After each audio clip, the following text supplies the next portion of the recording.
ओम नमः शिवाय। आज का वार्तालाप बहुत ही लंबा चला और उसके बाद अभी समय मिला, तो चलिए आज बात करते हैं चक्र के बारे में। चक्र के अंदर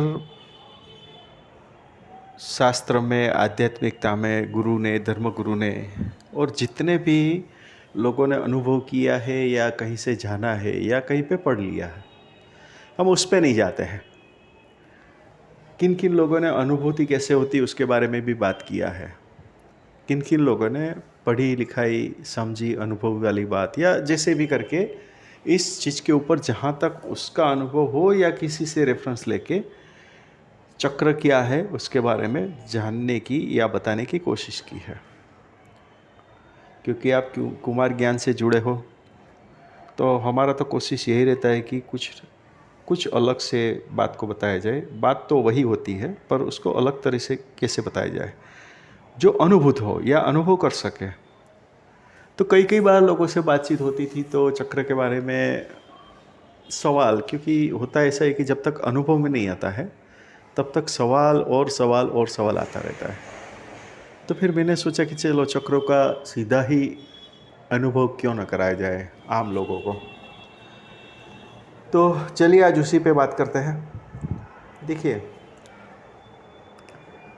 आज का जो समय है आपको जो चाहिए वो सब कुछ मिल जाता है मोबाइल के माध्यम से। जो भी इन्फॉर्मेशन चाहिए वो मिल जाती है। बात रहती है अनुभव की और अनुभव करने की, अनुभव प्राप्त करने की। तो बेसिक सवाल यही रहा कि चक्र क्या है, कहाँ पे कौन सा चक्र है। मुझसे ज़्यादा आप लोग जानते हैं, पर उसको अनुभव कैसे करें, अनुभूत कैसे करें। तो उसके लिए भी जिन जिन लोगों ने अनुभव किया होगा, किसी ने पढ़ा होगा, तो अपने हिसाब से मन में उसके आचार विचार आने लगे होंगे और वो सोचते होंगे कि भाई ये भाई साहब या ये महाशय क्या नया बताएंगे। तो चलिए सुनते हैं नया क्या है। ठीक है, अब कुछ मत करिए। आज सुबह उठ के, अभी वैसे भी अभी ठंड का सीज़न चालू हो रहा है या हो जाएगा अभी, क्योंकि बारिश का चल रहा है। ठीक है, खुले पक्ष से आप चलना चालू करिए। पॉसिबल हो तो गार्डन में चलिए। अगर ज़्यादा इफ़ेक्टिव रिजल्ट चाहिए तो की बात है, जहाँ पे घास हो वहाँ पे आप चलिए। 1 दिन 2 दिन 3 दिन अच्छे से चलोगे तो आपको कुछ अनुभव होगा, अनुभूत होगा। क्या होगा एक्चुअली, ये तो चीज़ आपको खुद को अनुभव करनी चाहिए, पर फिर भी मैं आपको हिंट दे देता हूँ कि जब आप हर रोज़ घास में चलोगे, जिसको हम ग्रास बोलते हैं, उसके अंदर आप जब चलोगे तो आप देखोगे कि आपको एक स्पेसिफिक समय के बाद आपको वो जो ग्रास है यानी घास है उसकी स्मेल आनी चालू हो जाएगी। ठीक है, वो भी अलग अलग स्मेल आएगी। अलग अलग जो घास से उगती है, ग्रास उगता है, उसके ऊपर जो भी स्मेल है वो आपको आनी चालू हो जाएगी। आप उसको फील कर सकोगे। तो यहाँ पे क्या हुआ, आपका धीरे धीरे करके अर्थ के साथ कनेक्टिविटी हुआ। देखिए, कोई भी चीज़ को अनुभव करना है तो उसके साथ कनेक्टिविटी, कनेक्शन होना ज़रूरी है, पर वो धीरे से आता है, एकदम धीरे से। और सिर्फ धीरे से आता ही नहीं है, उसको महसूस भी करना पड़ता है। वो महसूस कराता है हमको। पर जैसे कोई आदमी धीरे से बोलता है और बगल में कोई एकदम से नॉइस वाला चीज़ आए तो हमें धीरे से बोलने वाली चीज़ नहीं सुनाई देती है। द सेम वे, आप जब घूमने जाते हैं तो उसी टाइम पे शांति हो वो ध्यान में रख के अगर आप फील करोगे तो आपको महसूस भी होगा और स्मेलिंग भी आएगी। तो आप उसको पकड़ सकोगे, हाँ भाई ये हमको ग्रास की स्मेल आ रही है। कई कई बार क्या होता है, हम इसको महसूस भी करते हैं पर नोटिस नहीं करते। तो मैं आशा करता हूँ कि आज के बाद आप इसको नोटिस करोगे। चलिए अभी आगे बढ़ते हैं। आप बोलोगे इसमें नया क्या हुआ, तो नया आपको ये जानना मिलेगा कि धीरे से आप देखोगे तो आपके गले में उसका टेस्ट भी आना चालू हो जाएगा। आपको उसका टेस्ट भी आना चालू हो जाएगा। वो बहुत माइक्रो लेवल पे होगा, वो आपको फील करना पड़ेगा, अनुभूत करना पड़ेगा।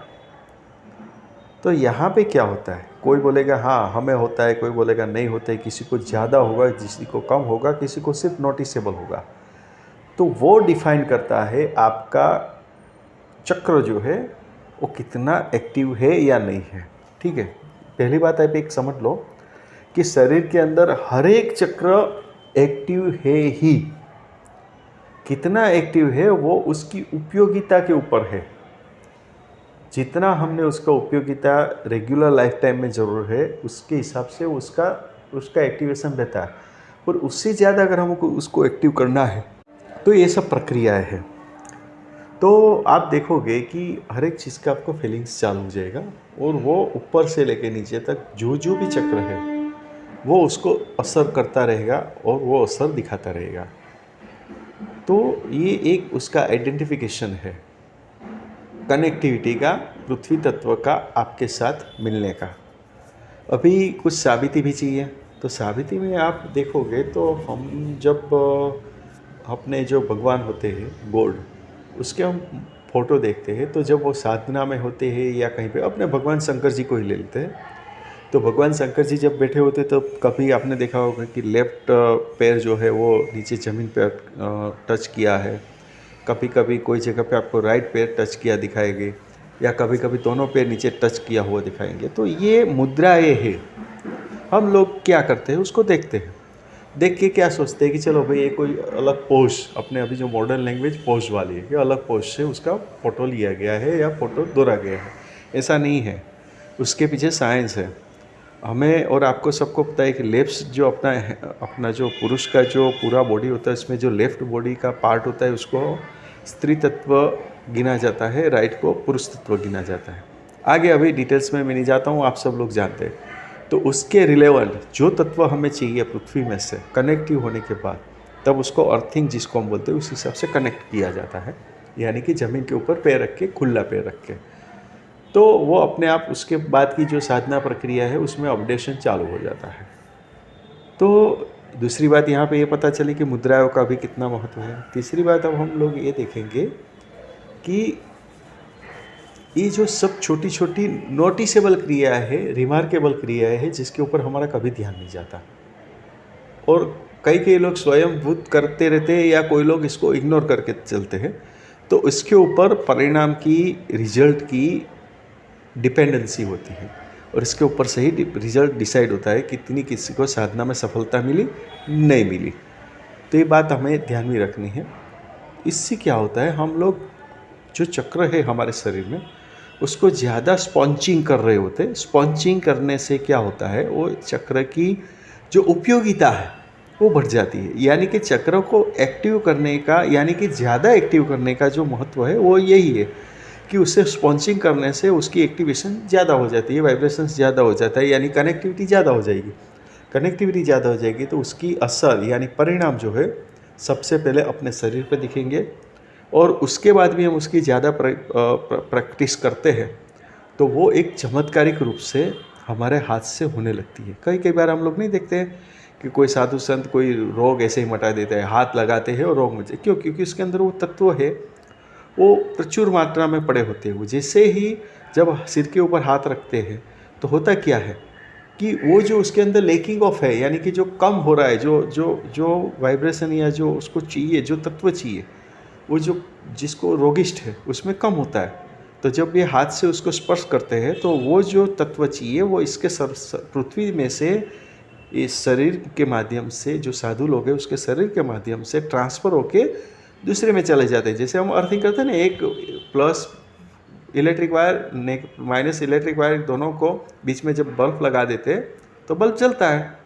ऐसे ही जो बल्ब है वो कौन सा काम करता है, साधु लोग हैं जो हाथ लगाते हैं, कनेक्टिविटी पूरी हो जाती है रोगिष्ठ के साथ, तो उसके अंदर जो कम है तत्व वो अपने आप फुलफिल हो जाते हैं, और ड्रास्टिकली चमत्कारिक रूप से हम देखते हैं कि उसके अंदर अच्छापन आना लगता है, यानी कि वो जो रोगिष्ठ है वो अच्छा हो जाना चालू होता है। और हम लोग ये सोचते हैं कि गुरु जी ने, साधु जी ने जो है चमत्कार किया। चमत्कार ऑफकोर्स है, और उसके पीछे का साइंस यही है, चमत्कार यही है। उसकी चक्रों की जो एक्टिवेशंस पावर है उसने इतना बढ़ा दिया है कि एक समय ऐसा आता है कि वो पृथ्वी तत्व के साथ जब चाहे तब कनेक्ट हो जाते हैं, या ज़्यादातर कनेक्ट ही रहते हैं। जब ज़्यादातर आप कनेक्ट रहोगे तो बाकी सब कुछ भी पावर है वो वहाँ से आन जान लेन देन रहती है। तो ये सब बात है जो जानना ज़रूरी होता है। जब हमें पता चल जाती है तो डेफिनेटली हम उसके ऊपर काम करते हैं और फिर परिणाम मिलते ही है। तो आशा करता हूँ कि आज का ये जो टॉपिक था वो आपको अच्छा लगा होगा। ओम नमः शिवाय।